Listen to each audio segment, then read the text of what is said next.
میں نے جیسا کہ کہا کہ ان کا تعلق اغوان خاندان سے تھا، آبائی تعلق،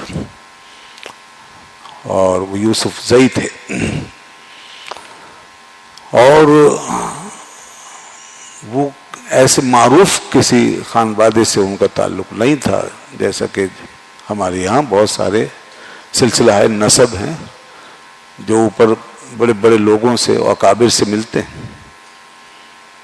اور اس پر لوگوں کو اب ناز بھی ہونے لگا ہے۔ جیسے سادات ہیں تو وہ ظاہر آل رسول ہیں، تو یقیناً ان کی ایک بڑی نسبت ہے، اور ایک مشہور خاندان سے ان کا تعلق ہے، اور ان کی نسبت مسلمہ ہے۔ صدیقی ہیں، حضرت ابوبکر صدیق رضی اللہ عنہ سے تعلق ہے۔ فاروقی ہیں، حضرت فاروق اعظم رضی اللہ عنہ کی اولاد۔ عثمانی ہیں تو حضرت عثمان غنی رضی اللہ عنہ کی اولاد میں سے۔ علوی ہیں تو حضرت علی رضی اللہ عنہ کی اولاد میں سے۔ عباسی ہیں تو حضرت عباس رضی اللہ تعالیٰ عنہ کی اولاد میں سے۔ اس طرح کے کئی نام آپ کو مل جائیں گے، کوئی ہاشمی ہے، کوئی قریشی ہے، کوئی صدیقی ہے، کوئی فاروقی ہے، کوئی عباسی ہے، کوئی انصاری ہے وغیرہ۔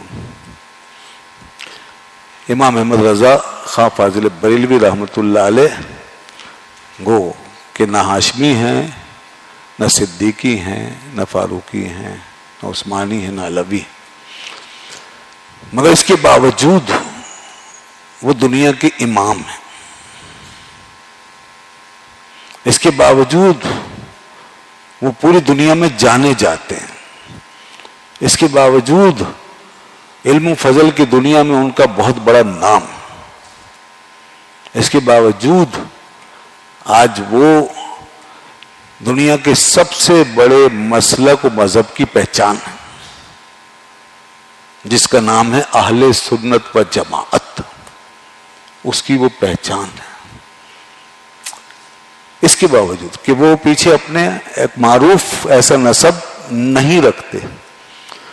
یہ بات میں اس لیے ہائی لائٹ کر رہا ہوں کہ دنیا میں فضل و کمال، امامت کا منصب، پیشوائی کا منصب، بزرگی کا منصب حسب نسب پر موقوف نہیں ہے۔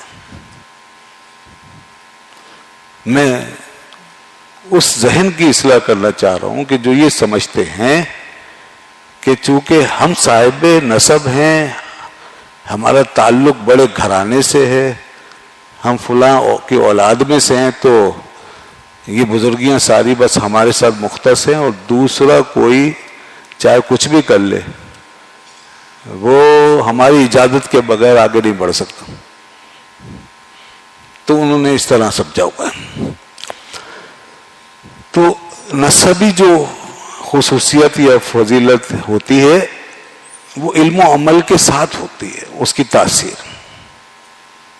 شریعت کا معیار یہ ہے۔ اللہ تعالیٰ ارشاد فرماتا ہے ان اکرمکم عند اللہ اتقاکم، بے شک تم میں سب سے زیادہ اللہ کے نزدیک مکرم اور مقرب کون ہے؟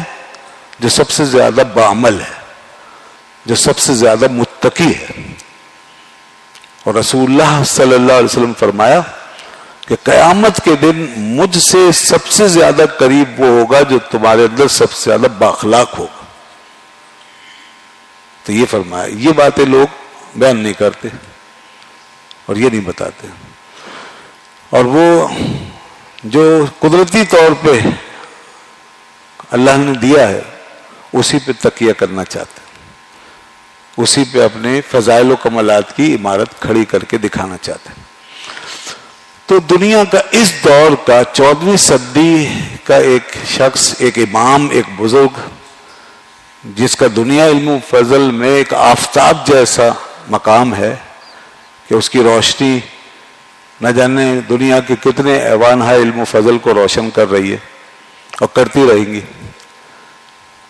ان کا معاملہ یہ ہے کہ وہ ان کی جو یہ خوبی ہے اور فضیلت ہے کسی نسب حسب پہ نہیں کھڑی ہوئی۔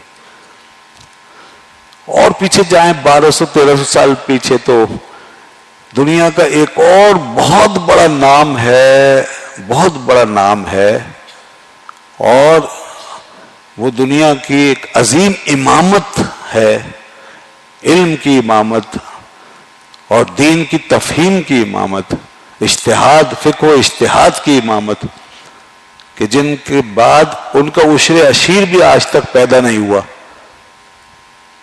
نہ جانے قیامت تک کوئی آئے گا یا نہیں، سوائے اس کے جس کا ذکر حدیث میں آ گیا بس. باقی ہم عام روٹین کے مطابق دیکھتے ہیں کہ ان کا عشر عشیر بھی کوئی آج تک پیدا نہیں ہوا. ثانی تو دور کی بات ہے. ان کا نام ہے امام اعظم ابو حنیفہ رحمۃ اللہ تعالی علیہ. اتنا بڑا نام ہے پوری دنیا کے اوپر جن کا آفتاب جگمگا رہا ہے، اور جتنے بھی آفتاب بعد میں جگمگاتے نظر آتے ہیں وہ اس آفتاب علم و فضل کے آگے ستارے معلوم دیتے ہیں، اور جتنے سمندر آگے علم کے بہتے دکھائی دیتے ہیں اس بحر محیط کے آگے وہ نہریں معلوم دیتے ہیں.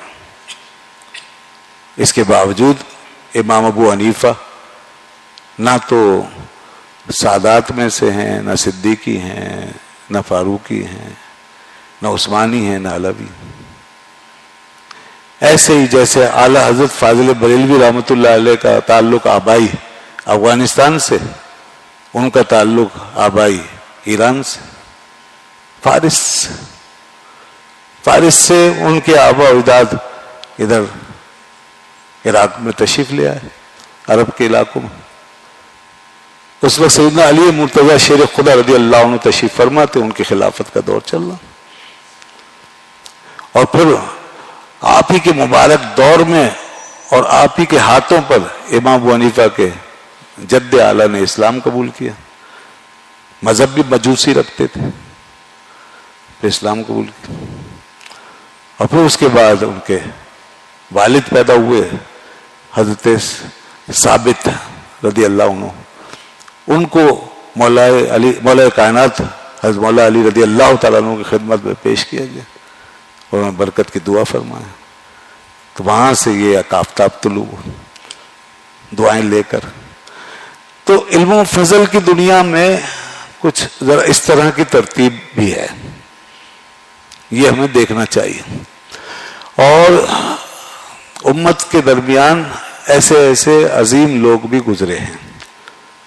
تو یہ تصور جو اب لوگوں نے علم سے بھاگ کر، عمل سے بھاگ کر، جد و جہد سے بھاگ کر جو شارٹ کٹ نکالنے چاہے اور یہ کوشش کی کہ کسی نسب کے اندر جا کے چھپ جائیں، کسی نسبت کے اندر جا کے چھپ جائیں اور نسب اور نسبت سے اپنا لوہا منوائیں اور دنیا کو قائل کرے کہ جی ہم جو ہیں وہ یہ ہیں، تو اس میں ان کا کوئی کارنامہ نہیں.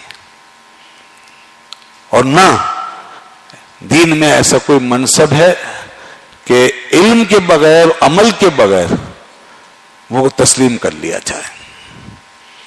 ایسا کوئی منصب دین میں نہیں. دین کا جو بھی منصب ہے، حتیٰ کہ اگر یہ نماز پڑھانے کا جو ایک عام کام ہے جو ہر مسجد میں ہو رہا ہے، جسے امامت صغریٰ کہتے ہیں، اس کے لیے بھی کم از کم ایسا آدمی چاہیے کہ جو عام لوگوں سے زیادہ علم رکھتا ہو اور مسائل کو جانتا ہو، عقائد کا علم جانتا ہو، مسائل کا علم جانتا ہو، اور اس کے پاس علم اور صلاحیت ہو. پھر جتنی زیادہ ہو اتنا ہی پھر وہ زیادہ اہل ہے. یہ ہے دین کا فیصلہ. تو اعلیٰ حضرت امام احمد رضا خان فاضل بریلوی رحمۃ اللہ علیہ نے اپنے آپ کو اپنی علمی قوت و طاقت سے منوایا ہے، اپنی علمی زور سے منوایا ہے.